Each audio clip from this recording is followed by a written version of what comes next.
Hi everyone, welcome back to my next video.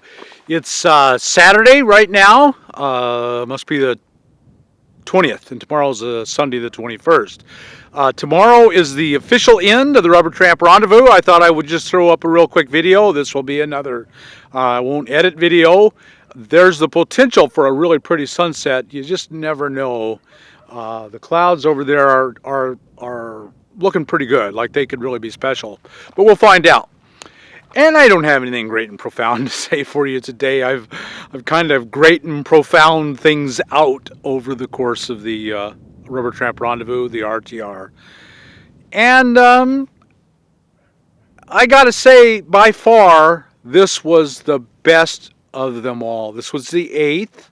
And man, without any question, without any hesitation, I'd say this was by far the best. And I knew it would be coming in, because this year I turned over so much of the work to other people that I thought I would be better, and that would kind of roll downhill and make it better for everyone else.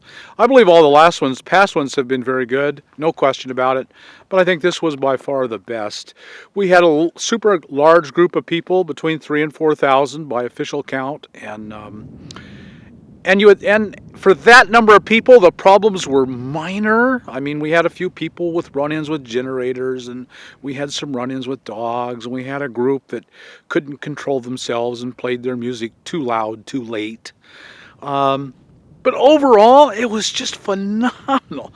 Everywhere you went, walk up and down the aisles, the streets, and you would hear people laughing and smiling and visiting outside their rig, and lives being connected and changed right in front of your very eyes. And I couldn't even begin to count the number of men and women, particularly women, but lots of men too, who came up to me with tears and said, "This has changed my life," and I don't have even the slightest question about that this has changed lives, and it always has, and I know it always has, and I'm so grateful.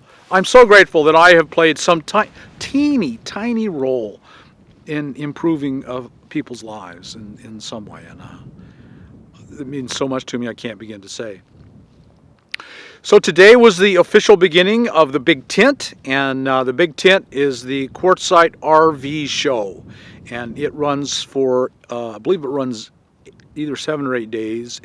And the main reason I choose this time of the year and here at Quartzsite, Arizona, is so that it can be out, we can be out and going there and getting jobs. And I'm sure dozens of our people or more went to the big tent and got jobs this year, because the vendors who do national forest campgrounds, Amazon has a booth there. The Beet Harvest has always had a booth there. I'll go down probably tomorrow and shoot a video. I like doing that, showing you what it's like, what's going on there. So the big tent has a big influence on what we're here for, and it's also why there's so big a crowd here. Quartzsite booms in the winter because of the snowbirds. A lot of Canadians, but a whole lot of Americans, probably a lot more Americans, but it's a lot of people here. I've heard estimates that at its peak, it can hit 1 million snowbirds, people in RVs here in the desert around Quartzsite, which is a pretty stunning number of people. And you drive around the traffic at Quartzsite, and you could feel like they're all there at once. But it's well worth it. And our location here at the RTR has been so good that it hasn't been much of an issue either. So hopefully a lot of people went down today and got jobs. Maybe I'll get some reports tomorrow. I've been busy, of course, and I've turned over so much of the work to other people that it has just gone super, super well for me and for them, and the people have been served and had a great time. Lots of seminars. Of course, a lot of people don't come in for the seminars. They just come in to make friends and make connections, and that's perfectly fine. You know, there's a lot of that going on. So I guess that was about all I had to say. I'll quit and throw this up tonight.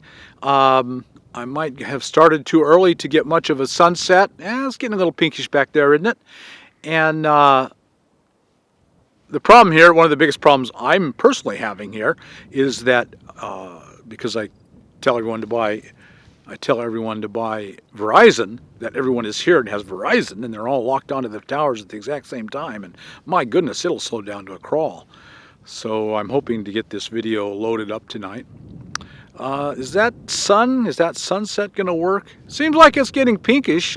Maybe I can turn down the I'll turn this down, and that shows the colors better. I'll be a little darker, but I think it's getting a little pinkish to me. Doesn't that seem a little pinkish to you? And I'm using a long lens. Let me just show you around. We're crowded here, and I've said that before. I've flown the drone a few times, and you've seen that we're really crowded here. But I'm at a spot where I can have some privacy, and that's something I've said all along. If you really need privacy, if you look around, you can get it. Well, I'll just swing you around. I have a really wide lens, so it's not going to show it to you very well. But what you'll see is there's no one around me. I'm here alone. Now, it's cleared out. The traffic is cleared out a lot. I mean, a lot of people have left. But I'm here alone. There's no rigs near me, although there have been. And to be fair, I have to say that there have been rigs near me. So now let's give you some more light now. A little tap of that, little tap of that. I did a video, if you're interested, on my camera gear and why I can just adjust the one of the big things I recommend when you buy camera gear is so you can just adjust the exposure on the fly like I just did, and I think that's critical.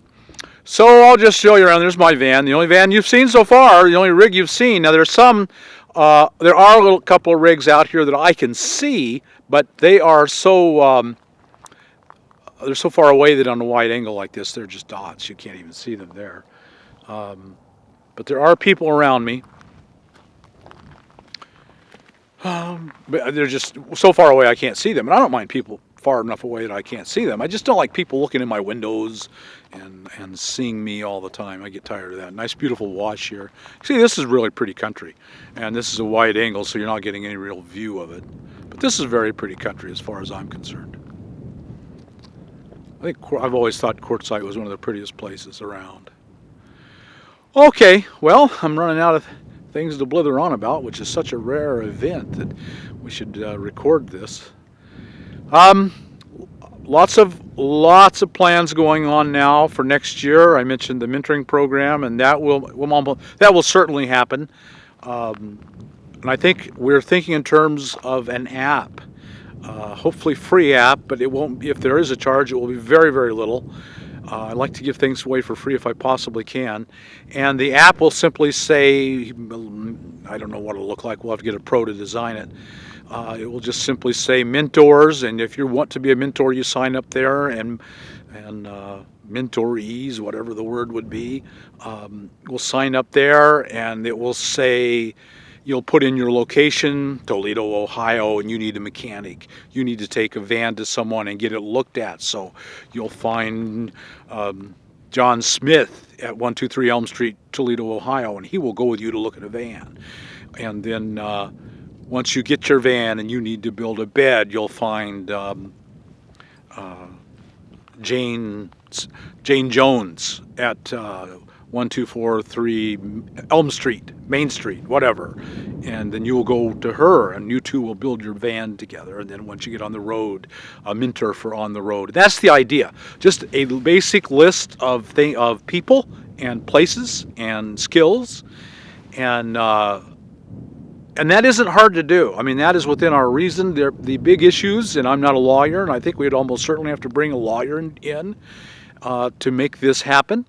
Would be liability issues. If I send you to an axe murderer and you get chopped up, your family going to go after me, and am I liable? And there's all kinds of issues, and these are things you have to think about in the world we live in, especially in cities. You don't have to think about it out here much, but in the cities you got to think about it a lot. So, but I'm almost certainly that all those things can be solved and worked around, maybe just with disclaimers and warnings and rating systems. That's a really good one. A lot of the apps and websites put together rating systems where you rate your experience with this person, and then over a period of time you develop a reputation, and so people know to go to you or not to go to you, and so on. So I don't know a lot of details. I'm just throwing that out. That's kind of the idea we're throwing around right now, and I think that's completely doable. I can't see any reason why that wouldn't happen.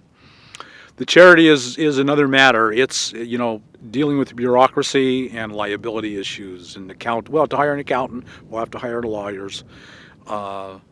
and then you're spending more and more money, and then is all your money that I'm going to raise going into lawyers and attorneys and employees? And if so, then we're not going to do it as much as I want to, but I will if I possibly can. That's all I can say. I don't know the ins and outs and the legalities, but if it's at all possible, I will. So, those are the two big things, and then the other big thing that I mentioned in an earlier video is a traveling tribal caravan. And I really want to see that happen, and I believe I can make that happen without much effort, without much risk. We'll have to have an understanding you can't have more than 75 people. If you do, you'll need a permit. You have to break up into 2 smaller groups and into 2 different locations. And maybe I'll give you 2 or 3 locations in every town. And if you get too big, you'll split up. And we have to be legal, and we have to do things right, or we'll get into trouble. And I've done that before and don't want to do that again. So we'll do all those things, and I believe they're all going to happen, and that there is a bright future for us. One of the questions that came up in one of this year's seminars was, is this the tip of the iceberg, the beginning of a tidal wave? And I believe it is. And so I want to be ready as much as possible for the tidal wave when it gets here. The analogy I've come up with, and I'm going to start using almost incessantly, and you're going to get pissed with it, is the Titanic is going down, and people are in the water, and they're screaming. And lifeboats are rowing away half empty. And that's not, I can't live with myself for that. And I'm going to turn this lifeboat around and gather in all I can. And so I want you to come into the lifeboat and find a way out for yourself. That's the goal, my only goal. Okay, so I'll quit there. I'll throw this video up. We'll see what happens. I don't believe we're going to get any sunset tonight. Too bad. I would have liked that. And, okay, glad you're listening. I'm glad you are interested. If you did, like us on YouTube, subscribe to the channel.